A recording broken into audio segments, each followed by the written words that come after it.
I recently unboxed our first brick of Pathfinder Battles Planar Peril in a video that you can watch in the corner up there, but we have a second brick kindly sent to us by WizKids, so we're gonna roll it back and open up some more boosters. So get ready for some more Planar Peril.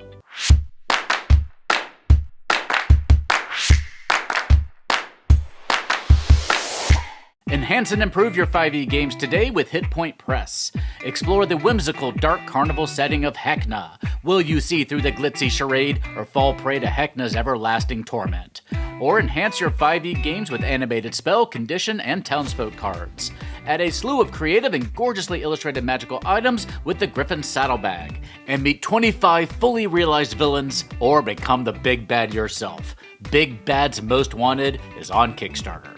Learn more today at Hit Point Press by using our link in the corner or down below. Alrighty, let's see. I've already done my unboxing ritual and a ritual I've done off screen. Which one's heavy? Ooh, that was pretty heavy. None of these are particularly heavy. I don't think these have super huge minis inside. So I'm gonna make a little room here for our 10 boxes and let's see what we're rocking with today. Hoping to get some of those rares I didn't get the first time around. Let's see. I already got one of the Locust demons to start with. I'm not going to go into as much detail this time as I did last time, but this set certainly has a lot of demons and a lot of devils. So if you are running any kind of adventure that takes place in a hellish kind of landscape, this might be a set for you. Ooh, yeah, this was the, what was it called? The Drudge Devil. This is the lowest form of devil. So I did a little bit of research before this to see what some of these were that I wasn't super familiar with. And this is, yeah, the lowest form of the devils that you might want to have running around in your base level of hell. Ooh, yeah, I remember this guy. The Pact Demon. There's something about this guy that looks like he's akin to a Mind Flayer. And if you are playing D&D and you want to bring these guys in, this might be an interesting one. That's sort of a take on the Mind Flayers. But yeah, Pact Devil is also a very, was it devil or demon? I think it was a demon, yeah. That's also a fun way to build up some storytelling for your adventures anytime that there are deals and packs.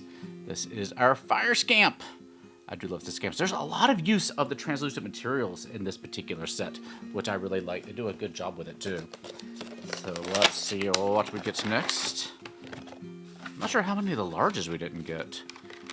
We did get one of these guys. It is a Hurlilu. Yeah, one of the, I'm forgetting the name of the Archdevil that these guys are the minions for. But they serve a minion sort of for the Archdevil of the air. I'm forgetting what the name is. It's something like Hurlilu.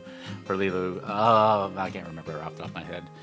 This is our Demonologist, who I thought made a pretty decent little player character if you want to. And he's got writing in his book. I didn't check that last time. Anytime a mini has a book in front of them, I check to see if there's any writing in it. Oh, my eyesight isn't good enough to see. It looks like it could actually be some sort of writing. Probably not, right? It's too small. But that would be a cool little Easter egg. It's a nice little mini there. And, ooh, I can't even, this one looks really tiny. What do we got here? Ooh, if I can get them out. Oh yeah, these are from the elemental plane of Earth for Pathfinder, the Cullitox. The little iridescent translucent one. This one is so cool. They love to eat minerals, as you might suspect. And our little Hell Hound, which also makes good use of that translucent fire effect. Very cool. Nothing new yet, but that's alright. That's what you would expect. Getting more of our commons and some of our uncommons. There we go. We have our Famine Demon, our little emaciated werewolf-looking guy with his little green necklace. It looks cool. Another one of our translucent ones too. Our Living Wildfire. Yeah. I do like their takes on the elementals here from Monster Core with the Living Landslide and the Living Thunderclap, I think it was called. Yeah, here is our Infantry Demon, I think it was. Infantry Devil, yeah. You will need multiple of these, and I'm sad that they are uncommon because these are great little foot soldiers. So, would have been nice as a common, but that's okay. And yeah, I got another one of my little crystal guys, the Cullitox. So it is? Yeah. I like those. I'm fine with that. Makes me want to do some sort of little earth-based, like elemental plane of earth-based story. A Magma Scorpion. Also, I did look up the lore for this guy, but I imagine also something to do with the plane of earth. Not translucent on this one, but a decent little paint job. You might do a little touching up on this one if you want him to look even more fiery with that. Instead of a base orange, you might put do a little yellows and reds in there. Yeah, I like these. What are they called? The Arson Demon. More of that translucent fire. I love the fire hooves. That's my favorite part. It's got a nice belt as well, which I didn't notice the first time. And, of course, the teeth. Super cool. Moving on. Yeah, this is the Despoiler Demon, Vloriak. With the tongue. Yeah, looks like another sort of infantry style demon, although I don't know the story of those yet. And another Fire Scamp. Sweet. Alright. Ooh, this one's heavy too. Which one of these is heavier? We're going to say both of these till the end. Alright, let's see what we get in those. Next up. Oh, yeah. These guys are interesting, apparently, because I wasn't familiar with these either. They are... Oh, my God, I can't read it. Suvarden. Apparently, these are something to do with the sort of intersection between the material plane and the realm of time. And so they have some, like, fate-based abilities, and they can kind of alter what's happening in the current timeline. So there's some fun little opportunities for storytelling there as well.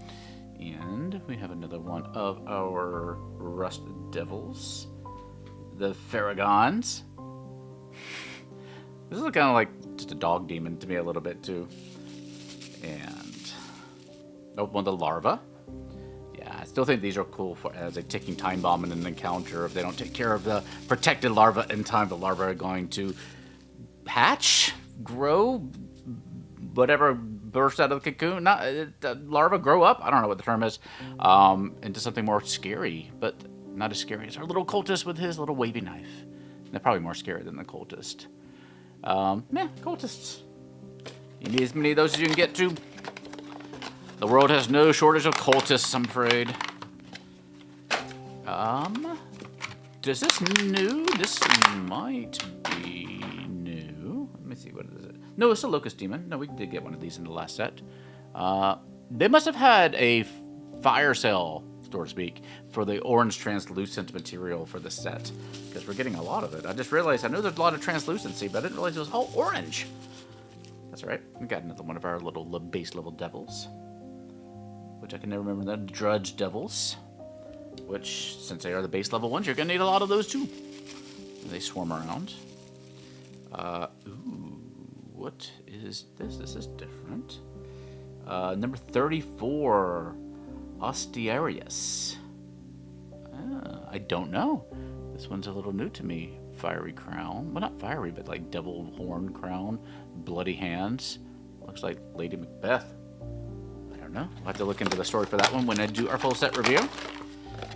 This looks new as well. Oh, yeah, this is a good one. Not only the orange translucency, but the green. What do we got? This is a Spectral Devil. Wow. Well, that's my favorite of the set so far. That's amazing. It looks like a fiery, devilly Pegasus, or ghostly, devilish Pegasus. Oh, that's super great. All right, I'm happy about that. And we have our Faceless Stalker, I believe. These are also fun. You can make a good use of these. The little baby face on these. There's something about that that's really unsettling.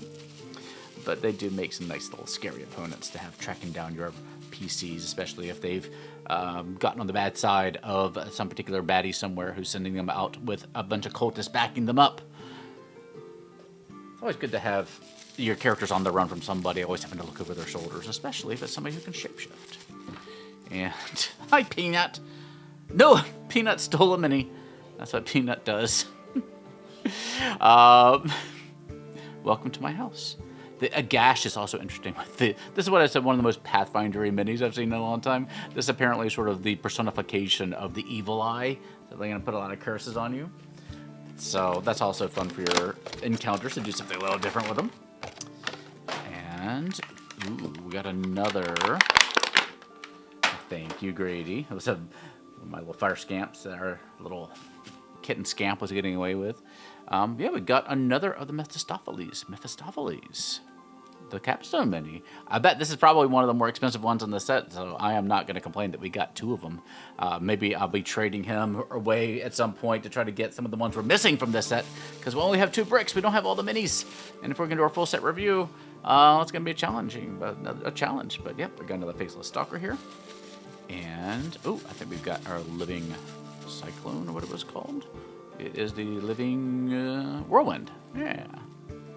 The face on this one's also very entertaining. I don't remember when those go. They go here. All right. We got our last 2 heavy ones. Let's see how heavy they are.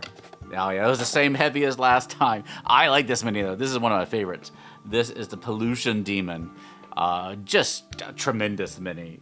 The paint job on it is great and so scary and big and imposing. Definitely my second favorite of the set. Oh, what about my second favorite? Third favorite? Mephistopheles is probably my first favorite still. I forgot about that one. But that Spectral Devil is also cool. And a little imp. Can't have too many imps. I'm very happy with that. And just the necklace on this one makes me laugh a little bit. The Sloth Demon. But he still had time to put together his little necklace. He's got a little paws out like this. Paws? Maybe claws? There's something about that one. Makes me laugh a little bit. Ooh, this one's also new. We have, what is this? We have our Contract Devil. Yeah, look at that. That's really cool. Nice pose. It looks fragile, though. So you have to be careful with this one. Very nice. All right. One last box. Okay. Our last one. Let's see. Is it another Pollution Demon? I think this one's not as heavy as that one. Oh, okay. Yeah, this is a good one. With our shiny, glossy paint. It is our Drowning Devil. Yeah. I didn't look this one up either. I wish I had. Because this is such a cool looking mini too. You could also use this for, like, I don't know, it's a creature from the far realm, from the, maybe from deep underwater. There's a lot of options there. I don't know the official lore, so I have to look it up. But there's our little Living Thunderclap. I like this mini too. Oh, I didn't even notice the face on it last time. Look at the face, is so cool. That's just a fun mini. I mean, if your players encounter that on some elemental travel, that's really cool. Ooh, this is another fragile one. This must be our other rare for the set that we didn't get last time. Number 35. Ooh, I can't read it. It is the Eremite. Ooh, I don't know what that is, but creepy, bloody mummy with lots of stains and blood and claws and bones. That's scary. I'm looking forward to learning about that one. And our last mini for this particular brick. Yeah, I like this guy too. This guy's fun. Our Living Landslide. The pose and the sculpt of this one is the best. This is low-key one of my favorites from the set too. Excellent. All right. So thank you again to WizKids for sending these along to us to unbox and review. Planar Peril is available right now. You can get a booster box. Ooh, I should grab one of the booster boxes so we don't forget what it looks like. These are running about 20 bucks a piece, depending on where you shop. A whole brick like we did today of 10 different boxes is 170 bucks. So you save a little bit of money if you get a brick. And you can get a case of 4 bricks, which should guarantee at least one of every mini, is 650 bucks online right now. And you can also buy individuals on the aftermarket if you want to, because this set's been out since I think December or so. I'm gonna have to go back again and see which individuals we're missing to try to bring you our full set review. So I'm gonna do that little research, and I'm excited to hear what you think about these two. So let me know down below. And if you want some great other minis of your own, Hit Point Press has a mini sale going on right now with minis from Heckna and Humblewood and a bunch of other places. Fool's Gold is another one's on sale, so go check that out too. And otherwise, I think that's it for me today. So please stay safe, have fun, love each other, and I'll see you next time at the Gallant Goblin.